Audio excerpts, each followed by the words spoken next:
Hey everybody, Jeff here. Welcome back to the channel. Today we're going to talk to you about two different types of mulch here. We're going to show you what I think are the best practices for mulch and which types of mulch you should be using and which types I think that you should not be using. And we're also going to be covering here today two common lies that a lot of the mulch manufacturers tell you.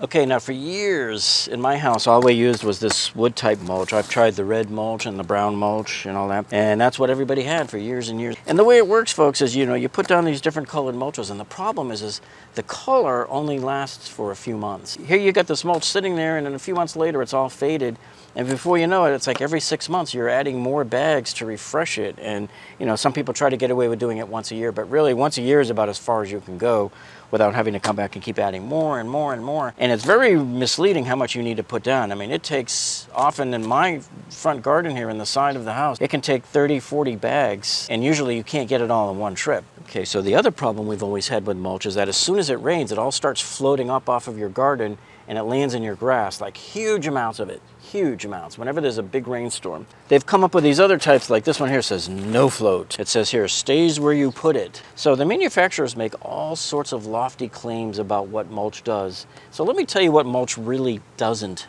do. One of the biggest lies that the mulch manufacturers tell you is that the mulch stays where you put it and that it doesn't float. Now, just use a little common sense. You don't even have to be an Einstein to know this. Wood floats in water. Wood is lighter than water. These guys are not God. They can't break the rules of physics. If you put wood in water, it's going to float, no matter what. So when they make these kinds of statements, that's a lie. They're just trying to scam you into buying their product. And it doesn't matter who the manufacturer is. Okay, now, the problem we always had with mulch is that if you got a big rainstorm or anything like that, the mulch would just lift up out of your garden and float over the garden and into the grass.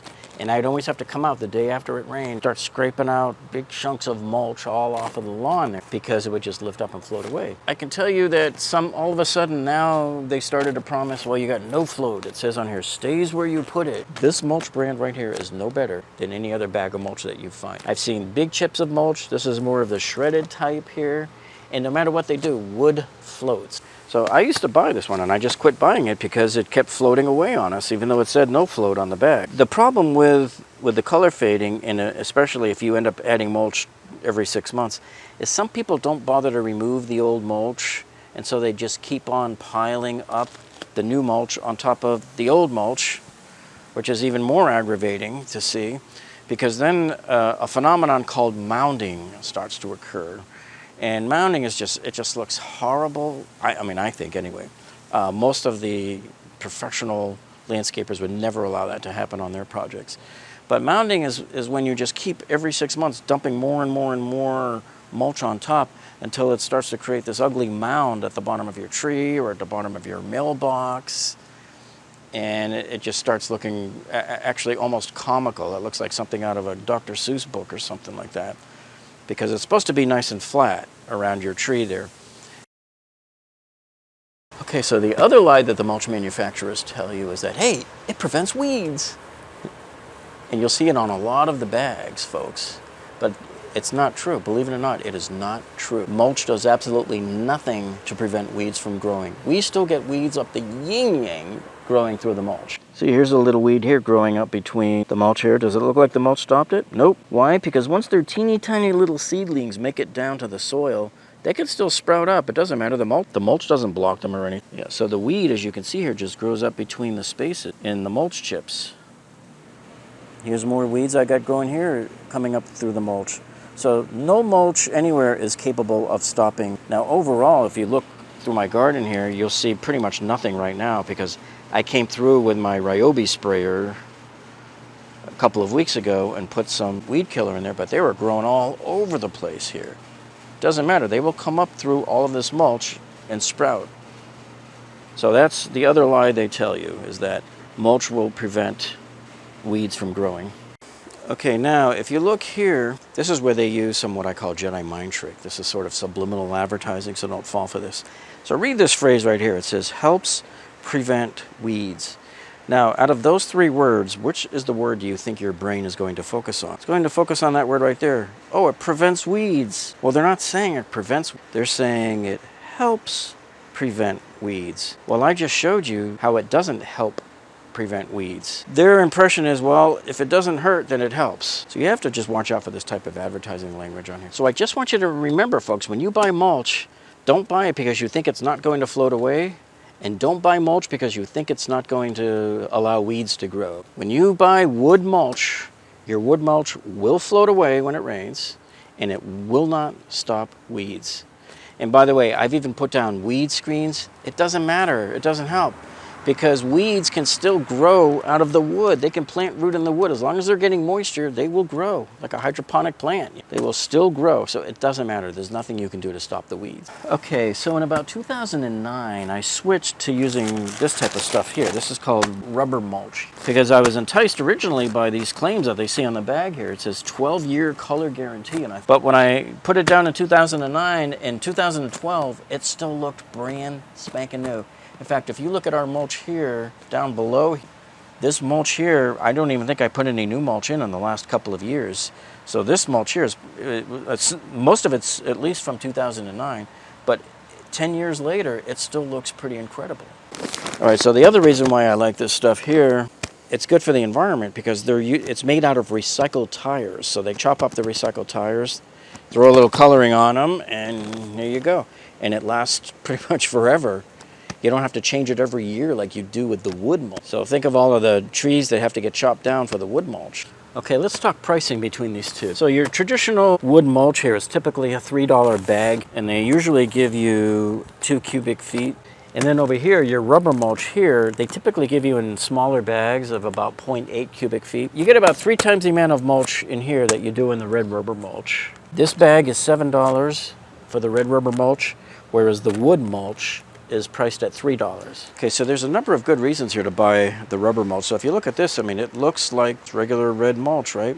One of the big reasons, I think, is like they said, they have the 12-year color guarantee on it. And so this will last for many, many years. You won't have to do the annual mulching like you do with wood. So that was one big selling point for us. And because it's not wood, you won't have to deal with carpenter ants or termites, damaging types of insects, because they don't like this stuff. The other thing about our red rubber mulch here compared to our old friend over here, rubber weighs a lot more than the wood. This rubber mulch truly does not float. We have never once ever seen our red rubber mulch float away, even in the worst thunderstorm where our gardens got totally flooded and overflowed onto the grass. Only the mulch, the old mulch that was underneath our red rubber mulch, would lift up and float through the water and get out onto the grass. So now we're going to do a test here, folks. We're going to measure out equal amounts of the red rubber mulch and the wood mulch, and we're going to see how they weigh.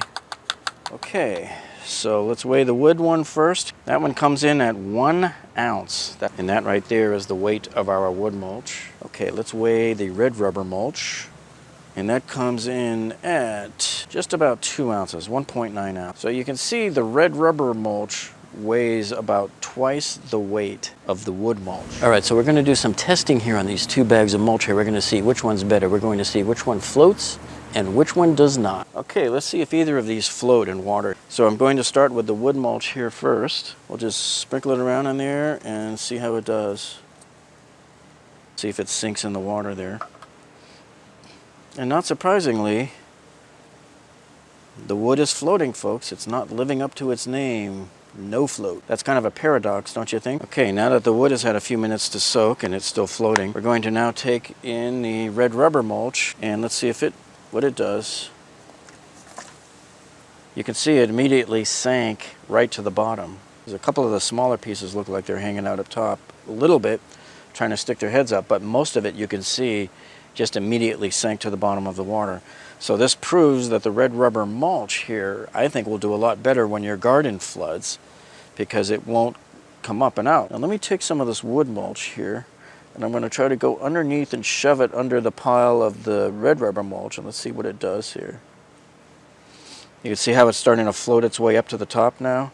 And that's exactly what happens in our garden when it rains. Because when you have a massive downpour of rain coming and it's flooding your garden and all of the wood chips are starting to float up and from underneath, that's what happens. It just all floats up and away. So here you can see we're in the middle of a huge deluge of rain right now. See all of the water that's flooding right here? And the rubber is staying put right where it belongs.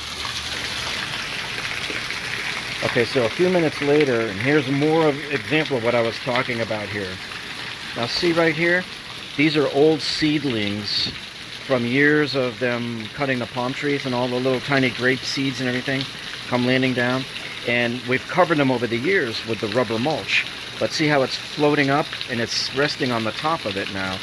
Meanwhile, if you look right here, all the red rubber mulch here is staying down below because it's heavier than the wood. All of the wood and the seeds and stuff all float up.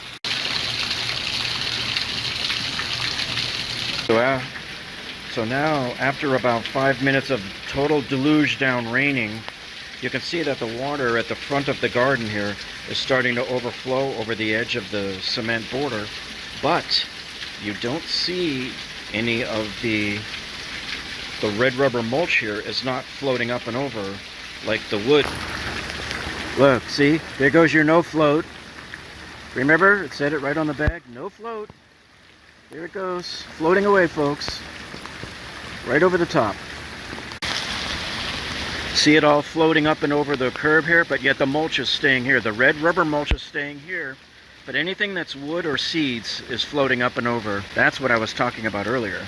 We are the next day here, and you can see how all of the NoFloat wood mulch here just floated up and over the curb with all of the old seeds. See all the round seeds?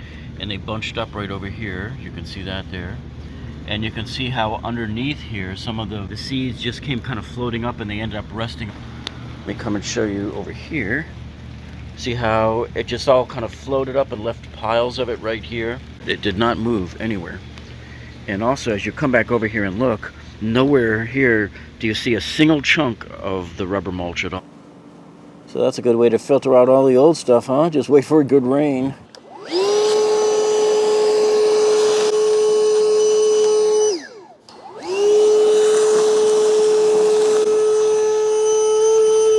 Okay, so let me show you the trick I came up with for getting rid of this stuff.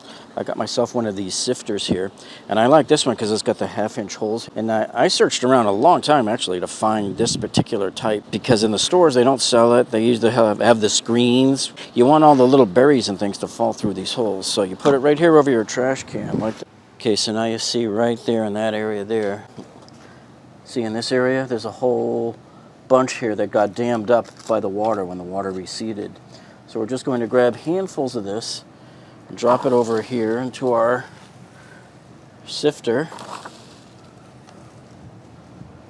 And that will help really clean this area out very nicely of all of these older, smaller wooden pieces. Okay, now we're going to shake it and sift it.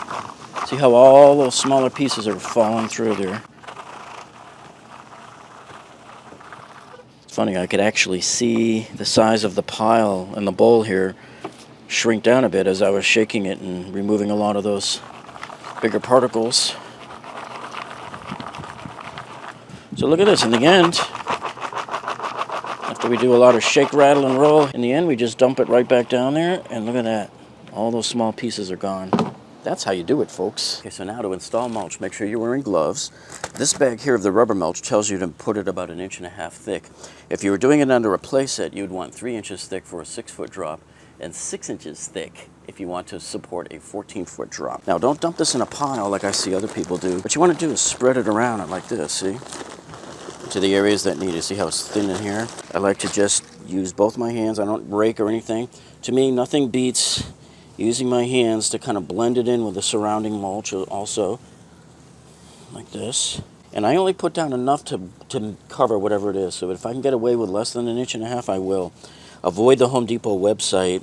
On their landing page for the rubber mulch, they show 3 inches on their calculator. So don't use 3 inches. They just want you to buy more material. All right, so if you're finding this video useful so far, hey, would you do us a favor, please? Give us a thumbs up down below. That lets us know that you like us. And if you haven't subscribed to this channel yet, hey, what are you waiting for? You see all the great reviews and the how-tos and the remodeling videos that we do for you, showing you how to do all sorts of projects around the house. So click on that subscribe button down below, and when you do that, click that little gray bell icon. That tells YouTube to alert you every time we upload a video. Well, thank you so much for tuning in, folks, and we'll see you on the next one.